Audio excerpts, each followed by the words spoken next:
मैं और रौनक कुमार। आज हम पढ़ेंगे one person one vote one value.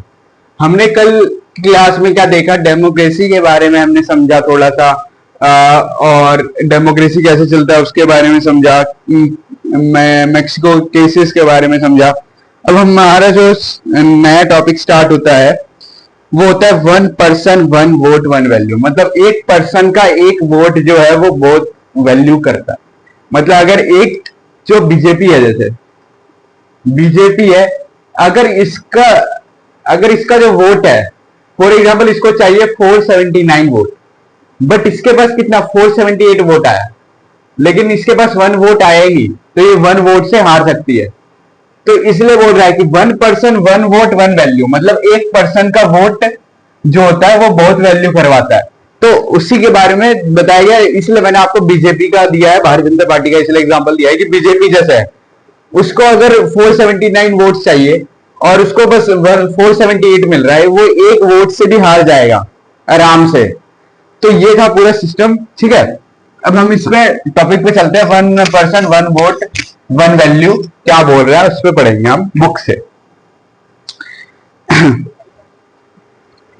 सबसे पहले तो बोला है कि डेमोक्रेसी बेस्ड होता है fundamental principle of political equalities में। तो डेमोक्रेसी बेस्ड होता है फंडामेंटल इक्वालिटीज ऑफ, चलो मैं लिखवा ही देता हूं, democracy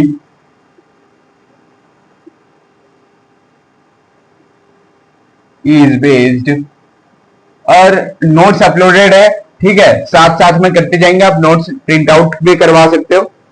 democracy is based on, इसलिए बोल रहा था एक बुक ले लो, ये आप सबसे बेस्ट है, based on a fundamental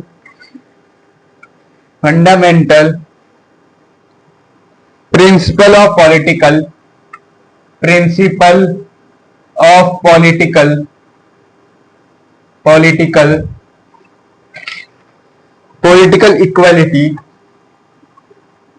equality in democracy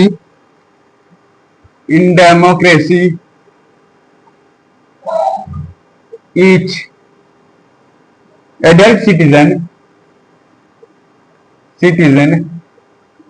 must have one vote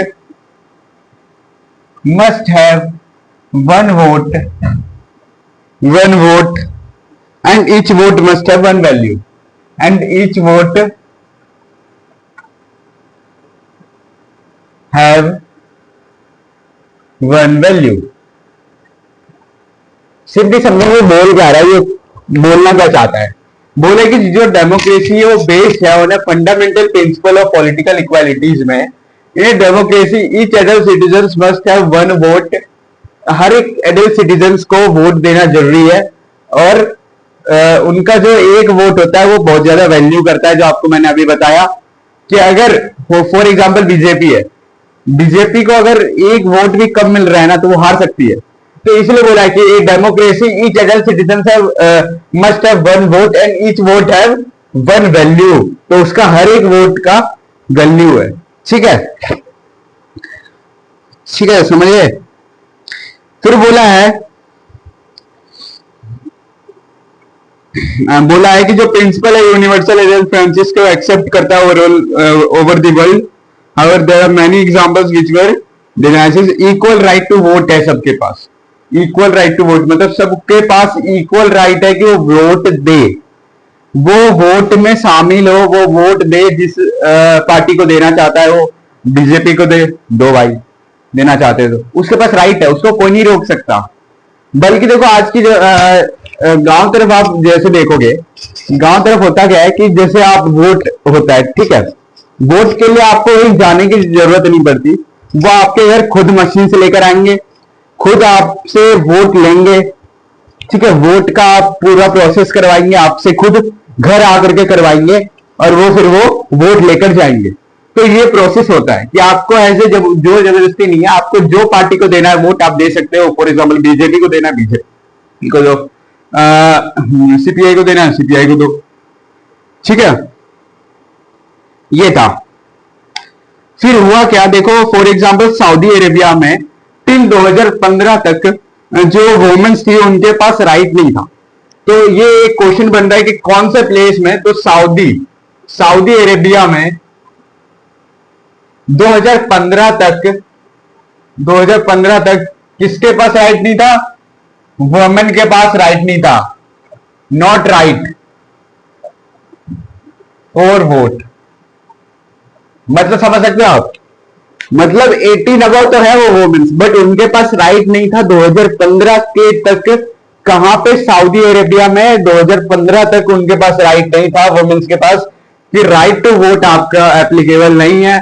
फिर उसके बाद सऊदी अरेबिया में क्या हुआ, फिर 2015 के बाद फिर ये इश्यू को देखा गया, फिर 2015 के बाद आपका राइट टू वोट का सिस्टम दोबारा से स्टार्ट कर दिया गया। ठीक है, फिर बोला इन फिजी जो इलेक्टोरल सिस्टम है सच दैट जो वोट है एक इंडिजीनियस फिजिन का वो मोर वैल्यू करवाता है then that of an Indian Fijian. मतलब इंडियन फिजी, जैसे फिजी है, फिजी है, ठीक है, फिजी बोला है कि जो फिजी है वो इलेक्टोरल सिस्टम्स है जो वोट करवाता है इंडिजीनियस फिजीज को, उस मोर वैल्यू करता है उनके इंडियन फिजी से। ठीक है, इंडियन फिजी से ज्यादा वैल्यू करता है। अब आता है rule of law and respect of right. अब रूल क्या है लॉ के और रिस्पेक्ट क्या है उसके बारे में पढ़ेंगे। क्या बोला है? Rule of law and respect of life, rule of law and respect of life. बोला rule of law respect of life, मतलब रूल, जो लॉ का जो रूल है उसके बेसिस पे, और रिस्पेक्ट ऑफ लाइफ, लाइफ की रिस्पेक्ट करते हुए पढ़ेंगे। Sorry rights, respect of right, right की रिस्पेक्ट करते हुए पढ़ेंगे हम। फिर बोला एक डेमोक्रेटिक गवर्नमेंट है जो रूल करती है विथ ए लिमिट, उनका होता है सेट किया जाता है कॉन्स्टिट्यूशनल लॉ और सिटीजन राइट से। ये एनालाइज किया जाता है through the example of Zimbabwe. एक जिम्बाब्वे एग्जांपल दिया गया है, जगह का नाम है। ठीक है, तो जिम्बाब्वे अटेम्प्ट किया गया है independence from white majority, white लोग वहां पे रहते हैं। ठीक है, रूल किया था 1980 में। तो फ्रॉम ऑनवर्ड्स जो कंट्री है उनको रूल किया गया बाय पार्टी के द्वारा। किस पार्टी के द्वारा? जैनू पीएफ के पार्टी के द्वारा, जैनू पीएफ पार्टी के द्वारा उनको रूल किया गया। Which lead the freedom struggle, तो इन्होंने फ्रीडम स्ट्रगल्स के तौर पे रूल किया।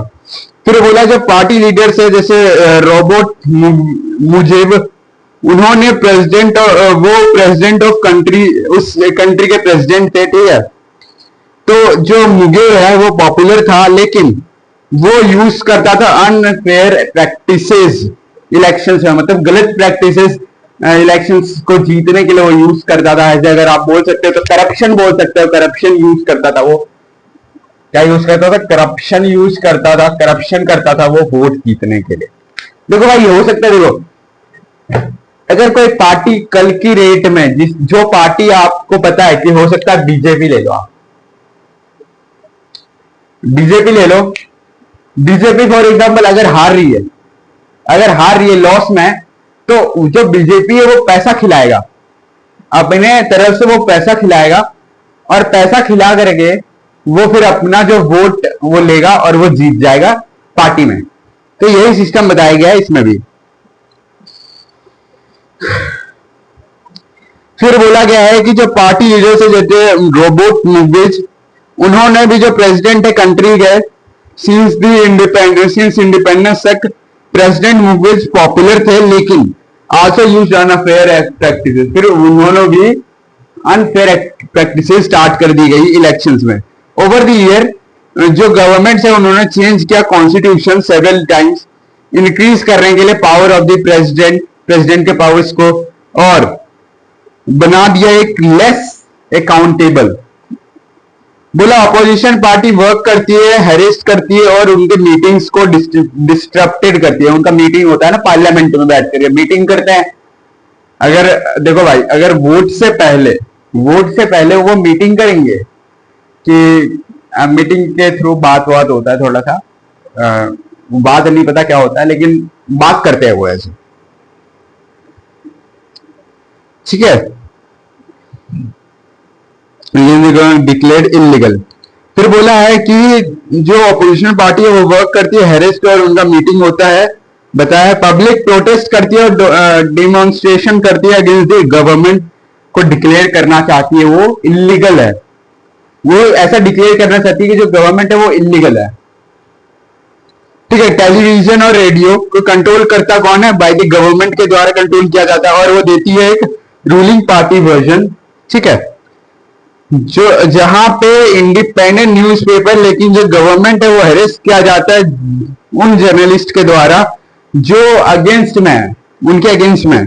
गवर्नमेंट इग्नोर करती है सम कोर्ट जजमेंट्स को जो वेंट करता है अगेंस्ट इट एंड प्रेशराइज करता है जजेस को। ठीक है, तो गवर्नमेंट इग्नोर करती है उन सारे कोर्ट जजेस को जो मतलब ऐसे अगर बात करें वो वेंट जाता है अगेंस्ट दी जज के ऊपर जाता है तो उसको इग्नोर कर देती है। प्रेसिडेंट मुगेब रिमूव किया गया था ऑफिस से 2017 में। एक प्रेसिडेंट है मुजेब, उसको रिमूव कर दिया गया था 2017 में उसके ऑफिस से। जो एग्जाम्पल है जिम्बाब्वे का वो दिखाया गया है कई सारे फॉलोइंग पॉइंटर से। पॉपुलर गवर्नमेंट को हम अनडेमोक्रेटिक और पॉपुलर लीडर्स को हम ऑटोक्रेटिक बोलते हैं। याद रखना, एमसीक्यू में आ सकता है कि पॉपुलर गवर्नमेंट को हम क्या बोलते हैं? Popular government is known as, क्या बोलते हैं पॉपुलर गवर्नमेंट को? अनडेमोक्रेटिक,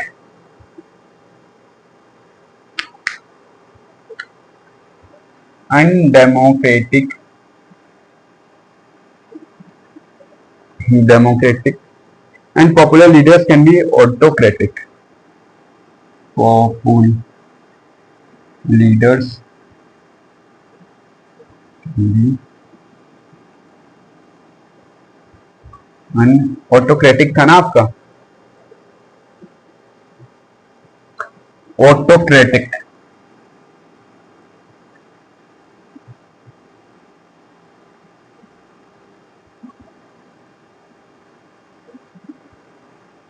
बोला। जो पॉपुलर लीडर्स है उसको हम ऑटोक्रेटिक बोलते हैं, जो पॉपुलर गवर्नमेंट है उसको हम अनडेमोक्रेटिक गवर्नमेंट बोलते हैं।